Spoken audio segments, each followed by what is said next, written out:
Well, tonight we're going to look at Ruth chapter 4, verses 1 through 4. We're beginning a brand new act. It's also a brand new chapter in this book.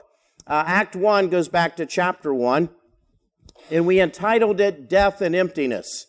Not a good way to start off a story, but that was Naomi's story. She loses her husband. She loses both of her sons. She ends up with nothing. At the moment, she's in Moab. She comes back to the land of Israel. One of her daughters-in-law stays in Moab, but Ruth won't let go of her, and she travels back to the land of Israel with her. And at the end of chapter 1, Naomi is beside herself. She's angry at everybody, including God, for what has happened in her life. In Act 2, it's the search for short-term security. Now we have two widows, Naomi and Ruth, living in the ancient world. And if you're a widow living in the ancient world, that's bad news, because it was a man's world back in the ancient world. And if you were a woman, you needed a man, literally, to take care of you. But Ruth has an idea. She looks around and notices that there's absolutely no food in the house, and she would like to eat. So she says to Naomi, I'm going to go out and glean in one of the fields. And maybe somebody will be gracious to me and I can bring home some grain and we can cook it up and survive. And she goes out to a field not knowing where she's going. She ends up in a field owned by a man named Boaz.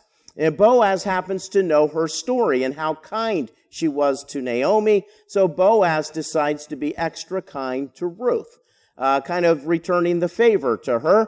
And Ruth brings home so much food that Naomi is just, she snaps out of her depression, and now she begins to experience joy. Now they know they're not going to starve to death. Somebody is going to take care of them. But when we get to Act 3, there's another problem. The problem is Ruth is still single. She needs a husband. Naomi has decided she's not getting married again. She's too old. She doesn't want to do that. But since she's Ruth's only relative in the land of Israel, she takes it upon herself to try to find Ruth a husband. And she comes up with this crazy plan, and Ruth is courageous enough to pull it off. And it looks like at the end of chapter 3, there's hope. Boaz may be their redeemer. Boaz could become Ruth's husband, but we're told that there's a closer relative, and he has the right of first refusal. So Boaz cannot say yes to Ruth yet. He has to have a conversation with this other man to see if he would like to be the kinsman redeemer, and if not, then Boaz promises he will do so. And that's where we left off in Act 3. We pick up with Act 4. And Act 4, in many ways, is the very opposite of Act 1. Act 1 was death and emptiness. This is redemption and fullness. Redemption will take place in chapter 4. In fact, Boaz insists that it will, because either the nearer relative will do it or he will do it. So there will be redemption in this chapter, and there will be fullness once again. Naomi begins the story. She has a husband and 2 sons, and they're doing well. And for a woman in the ancient world, she has a husband, and she's given her husband 2 sons. She's joyful.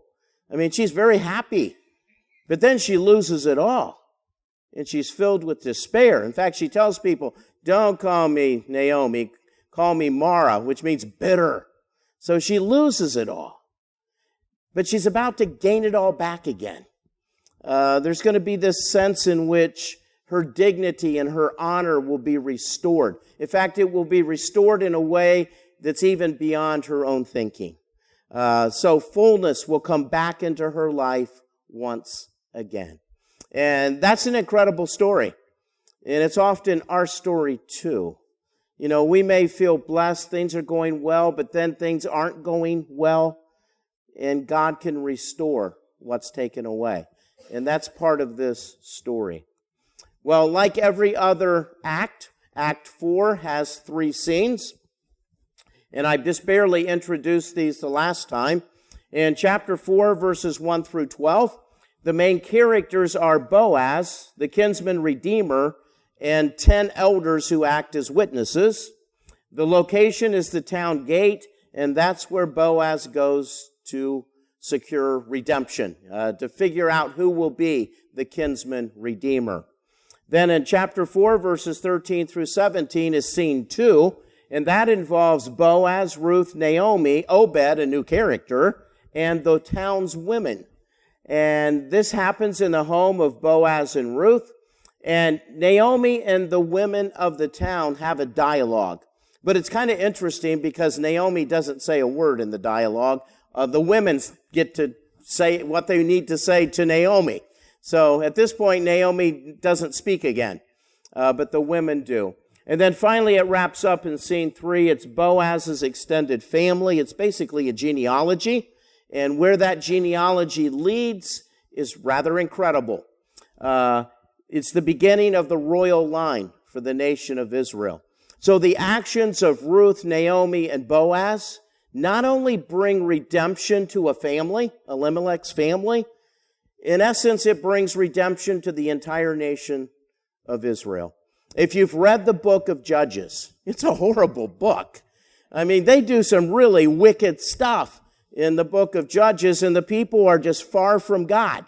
And once they have a judge who brings them back to God, as soon as he dies, they go back to their sinful ways. The nation of Israel needs a real leader. In fact, they had Moses. They had Joshua. But after Joshua, they don't have a leader. Just a bunch of judges, and they're not quite in the same league as a Moses or a Joshua. They need a king. They need somebody to lead them in the ways of God. And it's going to come from that royal line, without giving away too much of the story. Well, scene 1 is where it all begins in chapter 4, verses 1 through 12.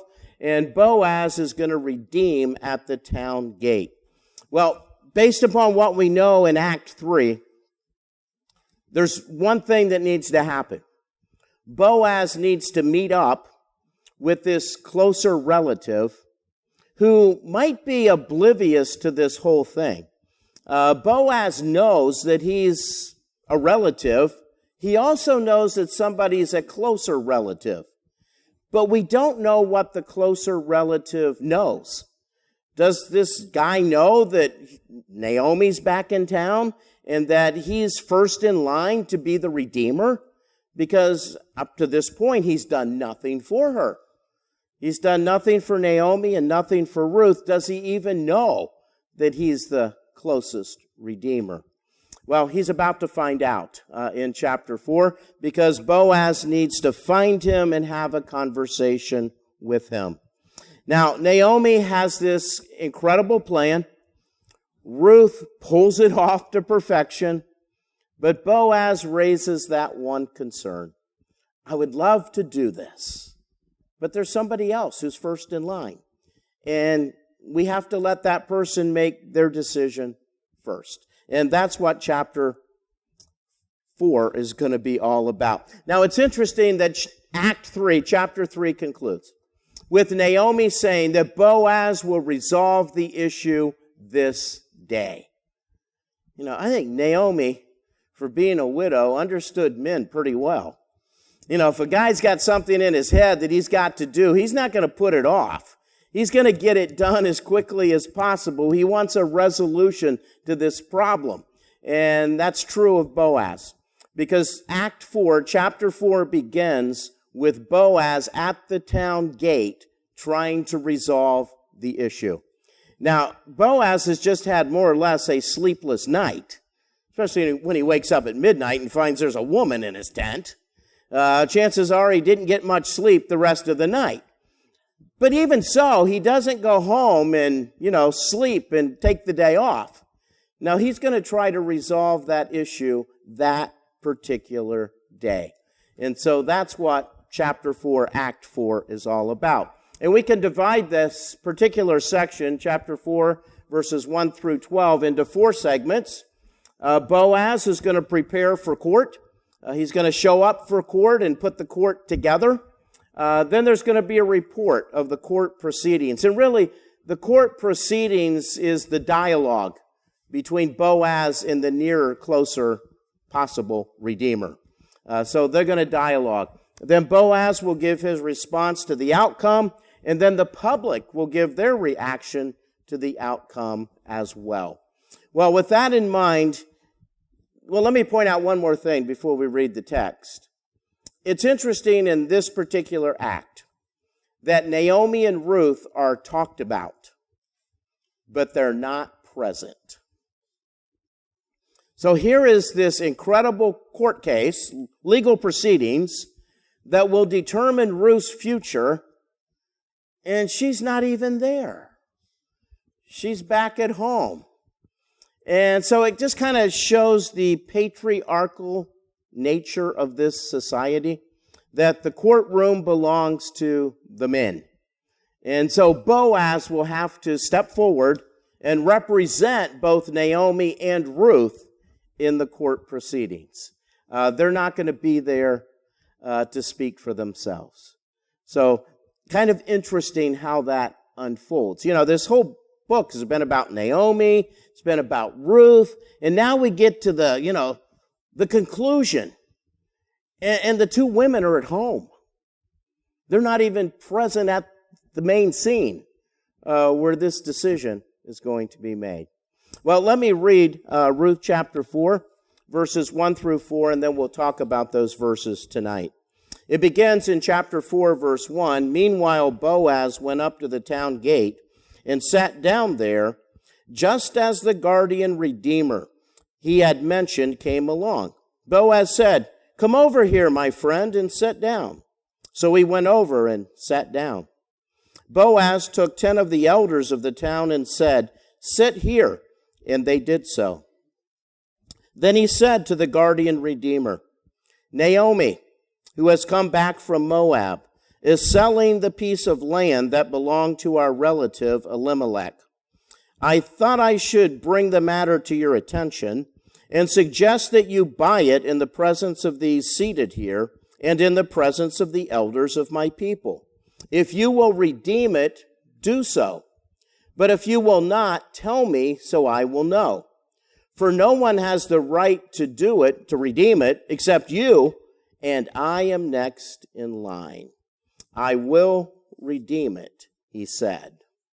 Well, let's take a look at those verses, and we're going to go kind of slow because some of the cultural things that we run into are very different from the way we do things today. So I'm going to try to explain what's going on behind the scenes here in ancient culture when it comes to these outcomes. So it begins with Boaz. And in the Hebrew, Boaz is actually the first word in the sentence, because Boaz will dominate this scene. So the scene's no longer about Ruth or Naomi, it's Boaz taking the lead. And he will step forward and lead. He's the main character. His words and his actions is what's going to dominate in chapter 4. Now, his first action is to go up to the town gate. It's interesting that we last saw Boaz down on the threshing floor, down on the fields. And he was there with Ruth. He gives Ruth some grain and sends her back home to Naomi. Then he leaves shortly thereafter. And we don't know if he went home first and then went to the town gate, or if he immediately went to the town gate. But we find out that very quickly that morning, he shows up at the town gate. It says he went up to the town gate. And geographically, that was true, because the little town of Bethlehem was on a hill. And down below were the fields. So he literally had to go up back home to the town gate of Bethlehem. Now, the town gate is the ideal place to find people and meet people and talk with people. Because chances are, with Bethlehem being so small, there may have only been one gate, one way into the town and one way out of the town. So if you sat there at the town gate, you could see most people most days. So that's where Boaz goes. He's going to go to the town gate. It's also early in the morning, and probably when the sun comes up, they open the gate. And of course, if you're a farmer, you work based on the sun. So as soon as the sun comes up, you want to go work, and out to the fields you would go. The town gate is also the place where administrative and legal proceedings would take place. It's almost like a city hall or a town hall. It's the place where the elders are, the place where the judges are. In fact, there's an idiom in Hebrew that to go up to the gate means to go to court. And that would be true in this context. So Boaz goes to the town gate, meaning he's looking to go to court.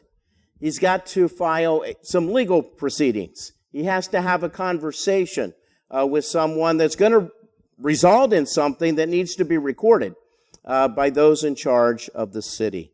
Now, the town gate also has great cultural significance. Boaz sits at the town gate and he waits at the town gate. But Ruth, she sits at home and she waits at home. It was a man's world back in the ancient world. And the public gatherings there at the town gate were run by the men.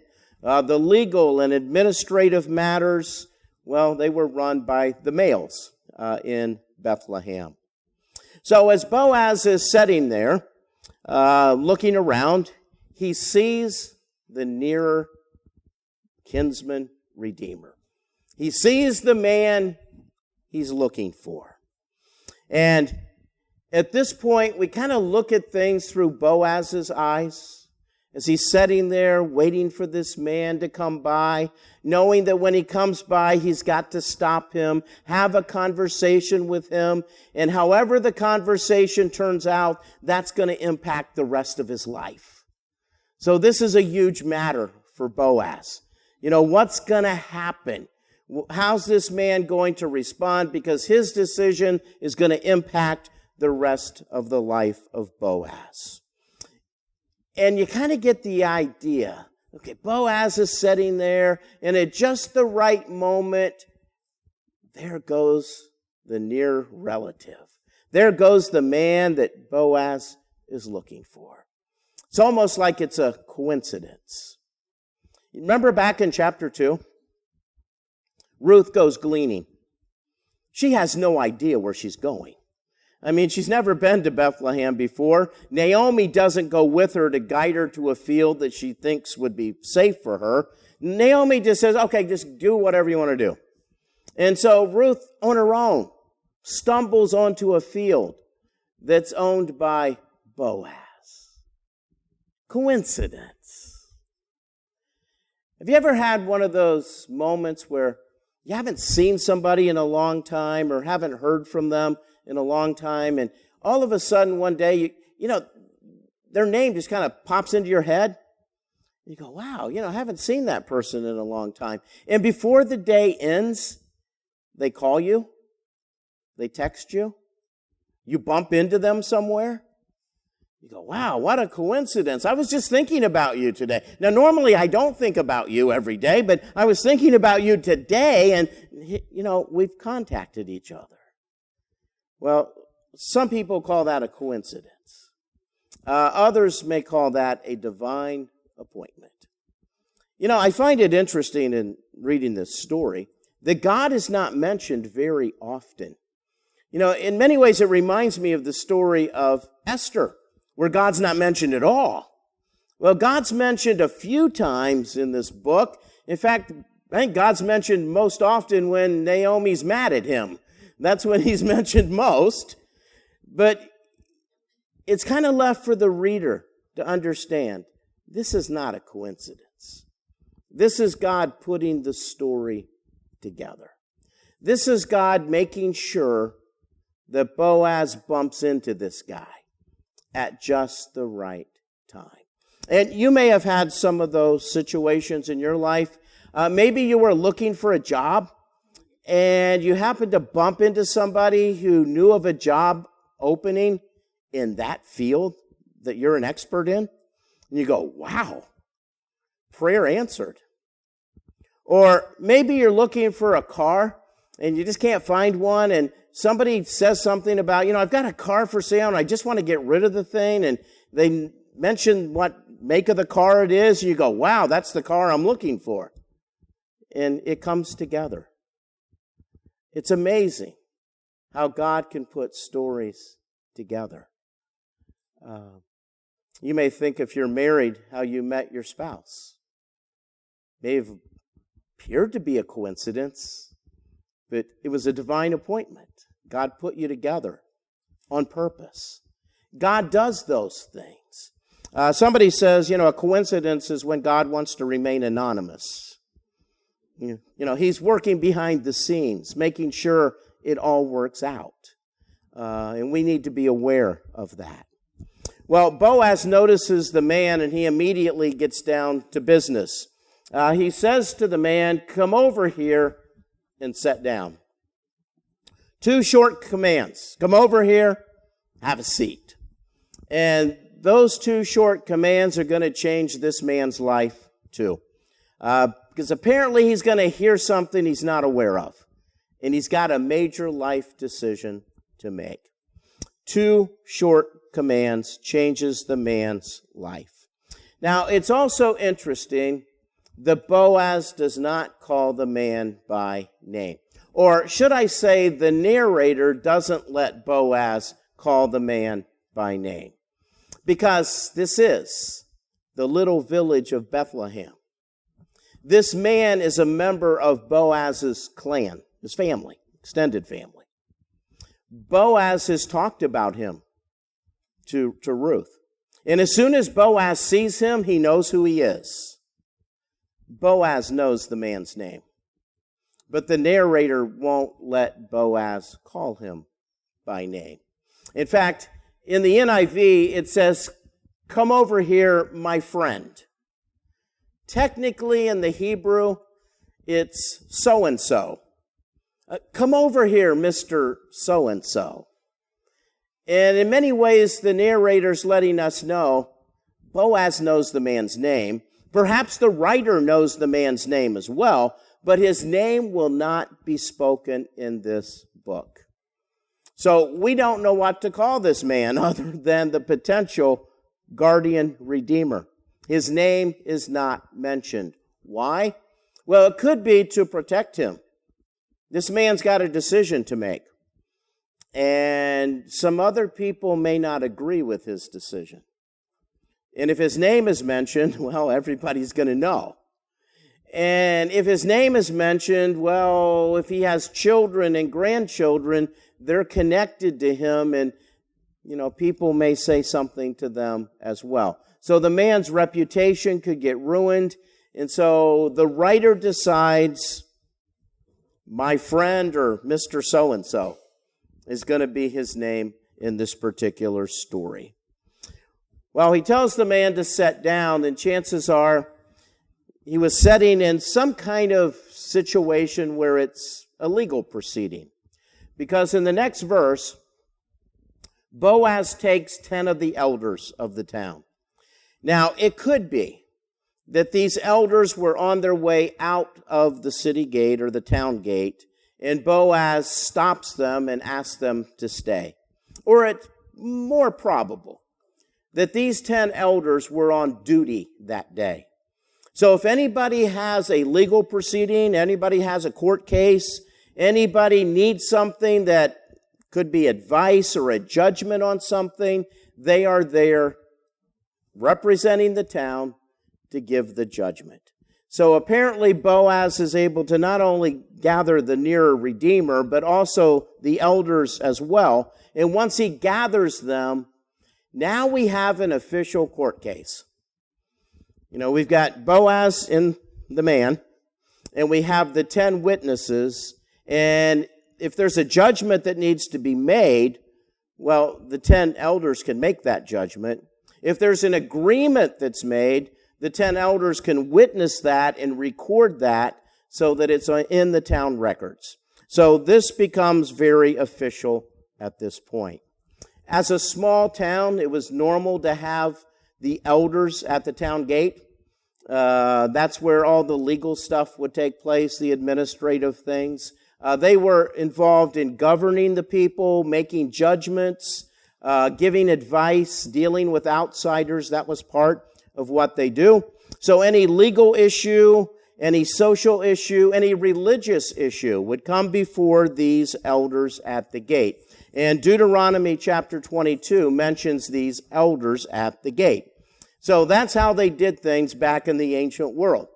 It's kind of like a town square today, and you go to court and you've got people there who are in charge of the town, and they can make those particular decisions. It's also interesting that according to rabbinic tradition, having 10 elders was pretty normal.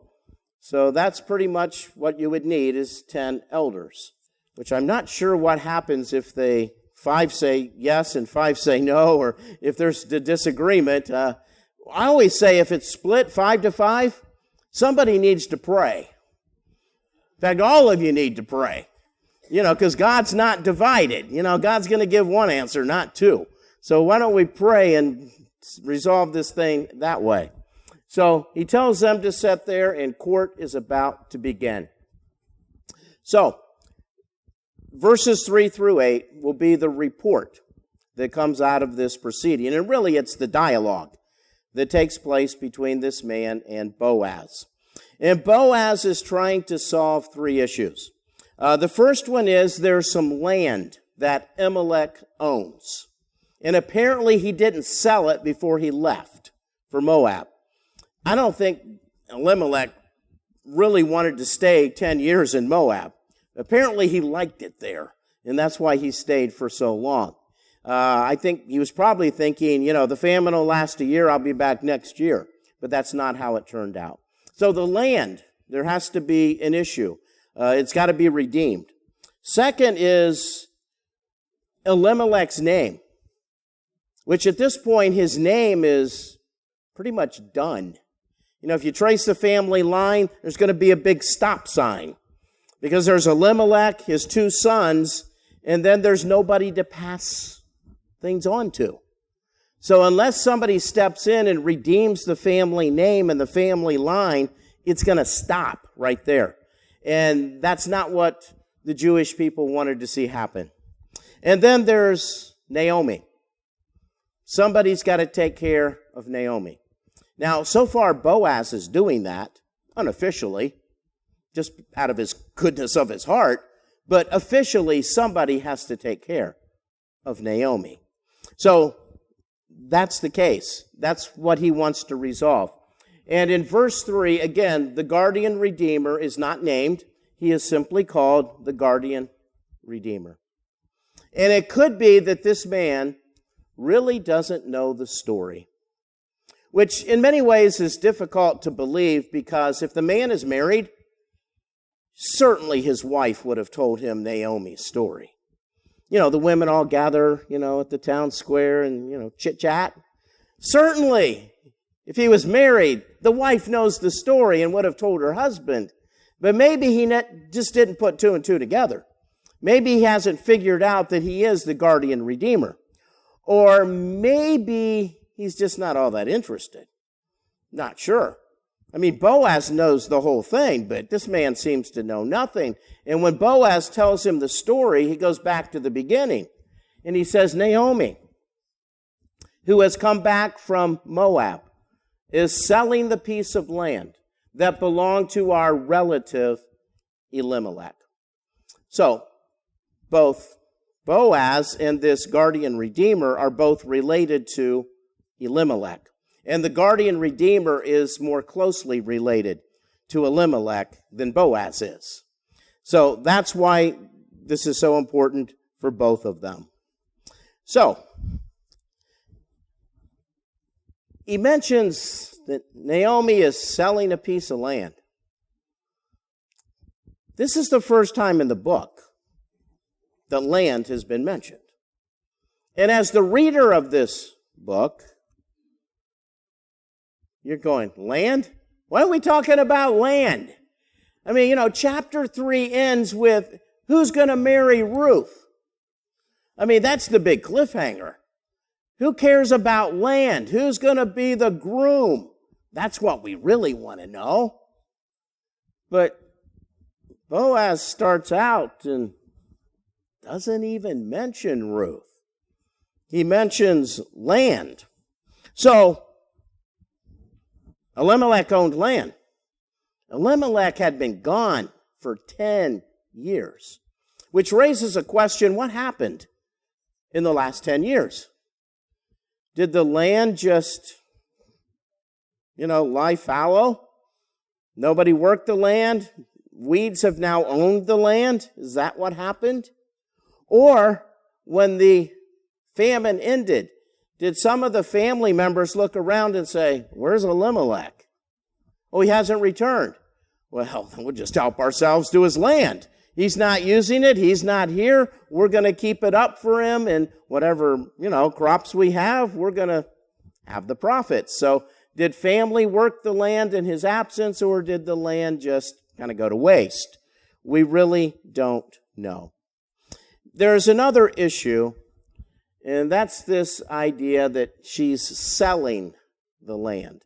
And in many ways, that's probably not a good translation, because the word that's used can also mean to transfer the right of usage. So you're not really selling it, you're giving someone else the right to use it. The land is still yours, but somebody else can use the land on your behalf. It's the idea that you can use the property, but you can't change the property. For example, if you had this right and you got a piece of land and there were apple trees, you had the right to all the apples on all the trees. But if you noticed a tree you didn't like and you wanted to cut it down, you were not allowed to do that. You couldn't change the land, but you could use the land. So the land still belongs to Naomi. It still, in essence, belongs to Elimelech. But somebody needs to redeem it by using the land. And if they use the land, whatever crops they grow, that could be profit for them. So in many ways, redeeming the land could be a good thing. You don't own the land. You can't pass it along. But you can use it, and whatever profit you made was just extra money for you. Now, it could very well be that on this land is where Naomi and Ruth are living. So you have to let them continue to live there. In fact, you have to take care of them. But after you take care of them, whatever profits you have, those profits are yours. Some of you asked me a really good question that I was thinking of as well and don't have an answer to. Naomi was gone for 10 years. And she shows back up in Bethlehem, and she seems to be living somewhere. The question is, where is that somewhere? Did she have a house that was vacant for 10 years? Is she living in a tent? We really don't know. If she did have a house with Elimelech, did anybody live in that house for the 10 years when they were gone? And did they then move out when Naomi came back? We really don't know. So, in essence, the land remains Elimelech's land. But somebody gets to redeem it by using it for their own benefit. That somewhat raises the question of ownership. Normally, a woman would not own the land. But this was an unusual situation. For a man and his two sons to die, and for the two sons to die before their wives were able to give birth to a son. Because if their wives gave birth to a son, the land would go to them. But there's no one to take the land. There's no male to take the land. Now, Israel and the land is a fascinating story. Remember back in Genesis chapter 12, God promised Abraham, I'm going to give you a land you can call your own. And the land was very important. It's part of the promise. Well, they don't get a land until the days of Joshua. I mean, we could be talking 900 years later. But finally, under Joshua, they get the land, the promised land. And the last part of the book of Joshua, the part that nobody reads, is when they divide up the land among the 12 tribes. I mean, this is boring, okay? Nobody reads that part. But it was very important to the people of Israel because the land was divided in such a way that each tribe got a section. And that section was owned by that tribe. And it was their responsibility to protect their land, their part of the promised land. So the idea was the land could never go out to somebody other than a person in the tribe. The land has to stay in the tribe. And the tribe was made up of clans. So the land needed to stay within the clan. And then the clan was made up of families. And if possible, the land stayed in the family. Father to son, to his son, and so forth, and so forth. So for an Israelite, the land, that's very important. You don't want to lose the land. You don't want that out of your clan. You don't want that out of your family. So that's where the kinsman redeemer idea came along. That way the clan doesn't lose the property. That way somebody else just can't go on the land and claim squatters' rights and, it's mine now. You can't do that. So that's what's at stake. And that's why this is such a big deal. For the Israelites, the land was very important. So, this particular individual, if he wants to redeem the land, he takes care of Naomi, no big deal. He works the land, he gains a profit. From a business standpoint, it's a really good deal. Now, if Naomi passes away and there's no heir, chances are he can claim the land for himself and pass it along to his family. So he may be able to pass this along to his children. So being a guardian redeemer can be a very profitable, good thing. Then Boaz says, I thought I should bring the matter to your attention. That's how the NIV translates it. Literally in the Hebrew, it says, I thought I would uncover your ear. And that phrase, uncover your ear, is a figure of speech. It's an idiom.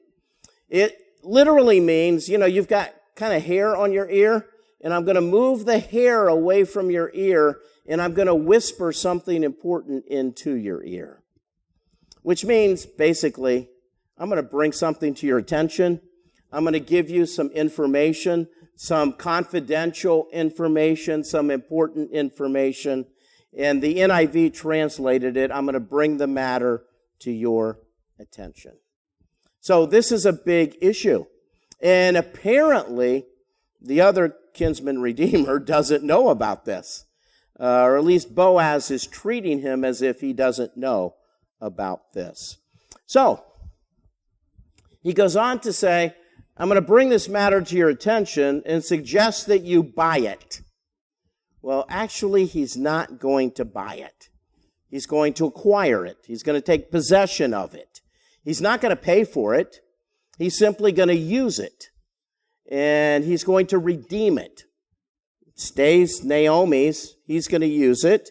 And again, he can make a profit from it as well.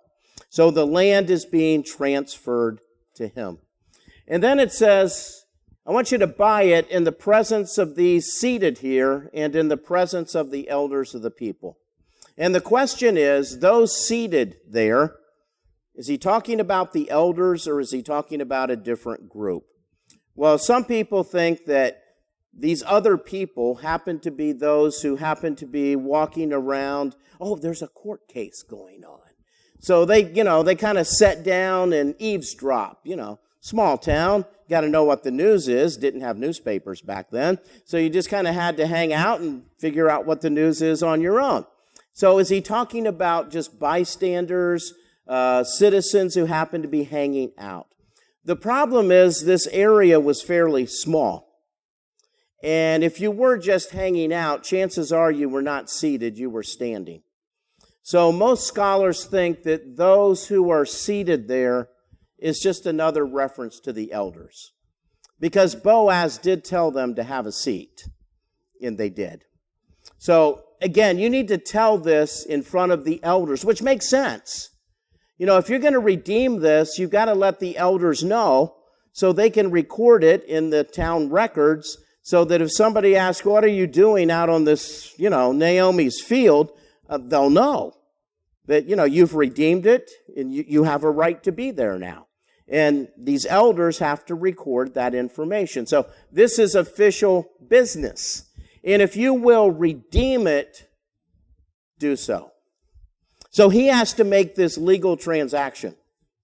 I'm going to redeem the land, which means I'm going to take care of Naomi. I'm going to take care of her land. And the profits are mine, but I will take care of that family. That's what he's agreeing to do. But if you will not, Boaz says, tell me, so I will know. For no one has the right to do it, meaning to redeem it, except you. And I am next in line. So now it's time to make a decision. So if you redeem it, you have the right to do so. And it's interesting how Boaz presents this up to this point. He's being very straightforward with the man. He's being very, according to the law with this man, not pulling a fast one, maybe until the next verse when he mentions Ruth. But at this point, he's, just explaining what's going on. Do you want to redeem it because you have the first right? And if you don't want to redeem it, you don't have to worry about it because I'm next in line and I'm going to do it. But the decision is up to you. You get the final decision. You get the first decision. I will redeem it, he said.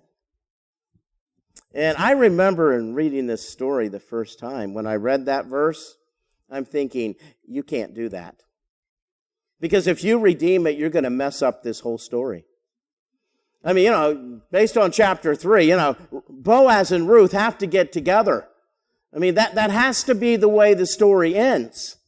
And you can't mess up this whole story by being the guardian redeemer. You have to say no. But he says yes. And I wonder, did Boaz's heart skip a beat? Did that take him by surprise? Or did Boaz have a trump card that he was going to mention next? Fully expecting this man to say yes, but then playing the trump card so that in front of the elders, everybody would know what the man was really thinking. We're not sure. You can think about that one. He has the right to the land. And from an economic standpoint, you really can't say no. I mean, that's like saying, okay, we're going to give you this land. It's going to cost you, to take care of Naomi. It's going to cost you a couple $1,000, but you're going to make about $25,000 on the deal. Who wouldn't take that? But there's a catch in the next verse. And I'll try to explain that the next time because it gets really tricky. And so you try to figure it out between now and next week I'll explain what Boaz says next and why it's so important and what it would mean for this man to say yes, what it would mean to say no, and what it would mean for Boaz either way. So, interesting story, interesting twist in how this happens. But isn't life like that? There's always that interesting twist. You expect somebody to do something and they don't. You expect somebody to give a certain answer and they give a different answer. And now you're trying to figure out what's going on. Life is that way. It was that way for Boaz too. But God has a plan through the whole story. Well, let's pray. Heavenly Father, thank you for this incredible story, for these incredible characters and their lives and the decisions that they had to make, and just the consequences of every decision that they made, and how their life would change if they say yes, and how their life would change if they say no, and how everybody else's life would change based upon their answer too. Father, it's just an incredible story of what happens to us in our lives too. What if we say yes to something? What if we say no to something? What if somebody else says yes to something? How will that impact us? And if they say no, well, what will be the consequences for us? Father, we deal with that every day too. And all along we know you are God. You have a plan. You have a purpose. And we need to trust you. We need to trust your plan and trust your purpose. Thank you for this story. In Jesus' name, amen.